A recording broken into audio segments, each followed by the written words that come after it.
So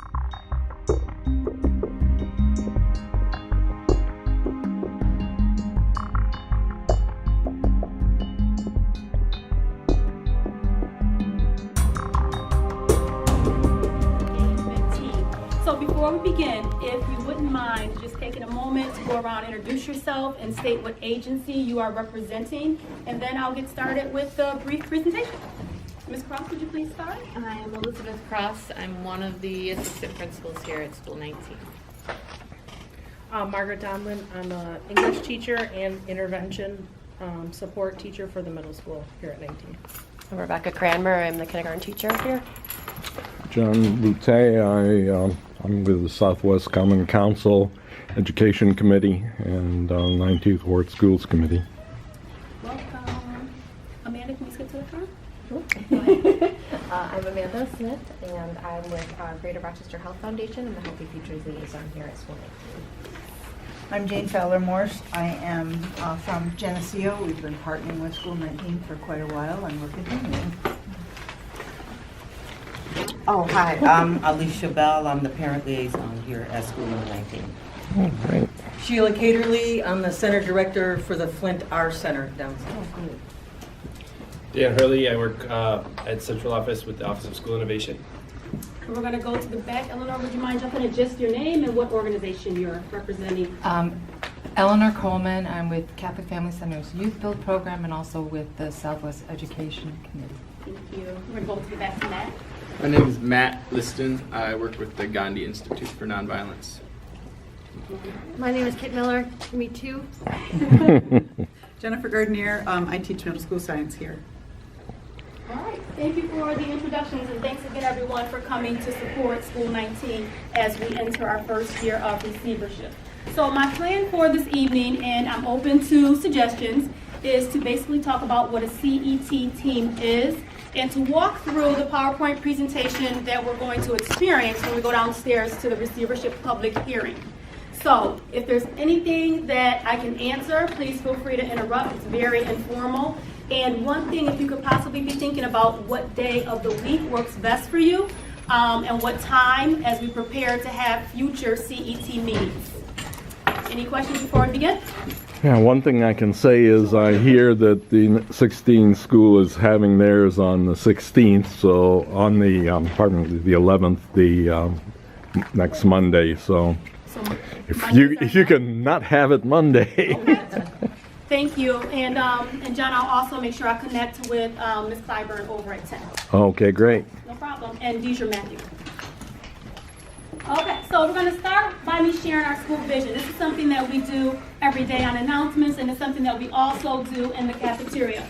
We normally have the kids recite it, but I'm just going to go ahead and read it to you. And this vision came about as a part of the school-based planning team, incorporating Dr. Lunsford, who was a medical doctor in our community, and ensuring that our students know who he is and that we embody the things that he represented. So, we are Lunsford strong.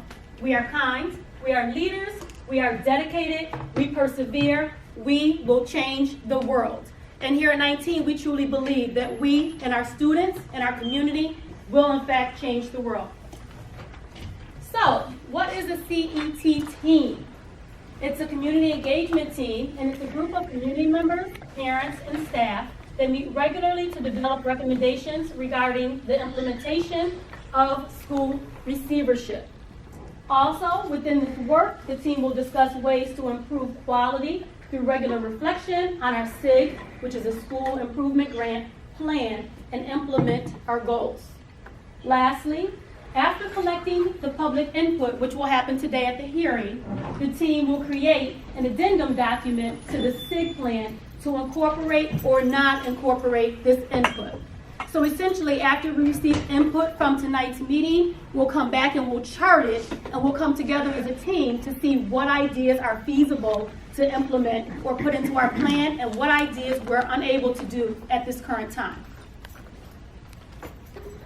So this is the start of the presentation, so I'm going to try and go through it quickly, just because I know you're probably going to hear it twice if you're staying. But if you have questions on anything you see, please just jump right in. Very informal.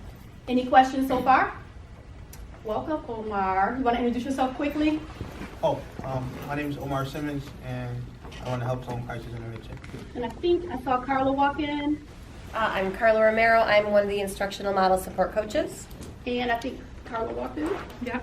I'm Carla Carey. I'm also one of the instructional support coaches. Thank you. Ms. Holloman, did you introduce yourself? No, I didn't. Could you Keisha please? Holloman, Student and Family Support Coordinator / Counselor. Thank you. So hopefully everyone has been introduced. I didn't leave out anyone, right? Mr. Fazio. I'm sorry, Mr. DeFazio, my right hand, left hand, go ahead. Hey, look, John DeFazio, Vice Principal. Thanks. Okay, so this is the agenda for tonight. We're going to talk about receivership, what it is, and the purpose of it. There's going to be a school presentation where I go through our current data, and we're going to talk about our current school improvement plan, the way it stands now. And then there's going to be an opportunity for the community, and the greater community, the parents, families, community agencies, staff members to provide feedback. So what is receivership? It's a state law that requires persistently struggling or struggling schools to make rapid achievement gains. And I want to really focus on rapid because we are growing and our data shows that we are growing. But now that we're in receivership, it has to occur at an increased rate. And that's what our goal needs to be. How can we increase the rate in which we're improving?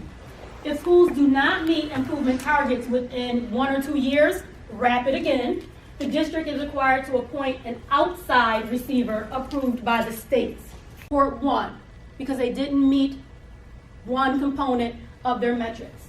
And that's going to be 2 high schools. And then under the blue is the new or the second cohort, and that's where we fall with 9 other schools.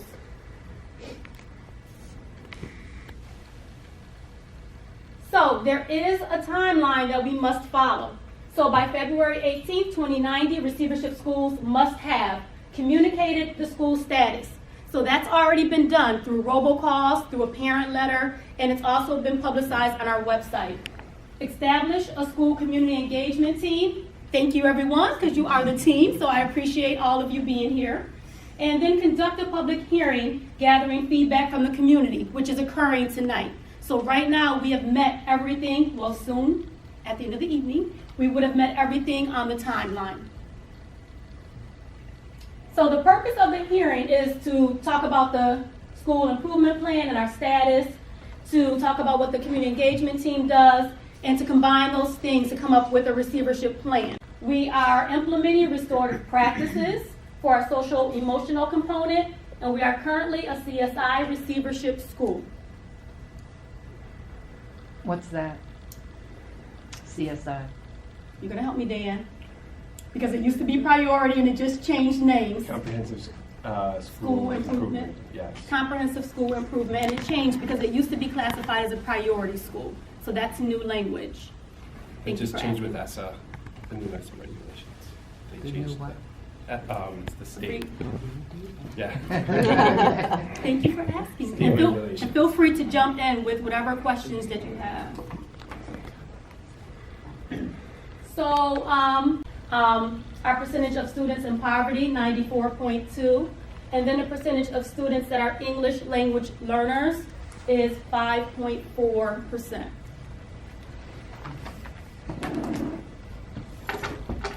Currently, we have more males than females. Females, we have 47.4, and males, we have 52.6. And if you break that down, African Americans, we have 76.9%, Hispanic Latino, 16.4%, white, 4.6%, and Asian or other, 2.1%. So now we're going to start looking at our student achievement. And as we look at this, I'm really encouraging you to think, what can we do to improve it at a rapid rate? And also think about what things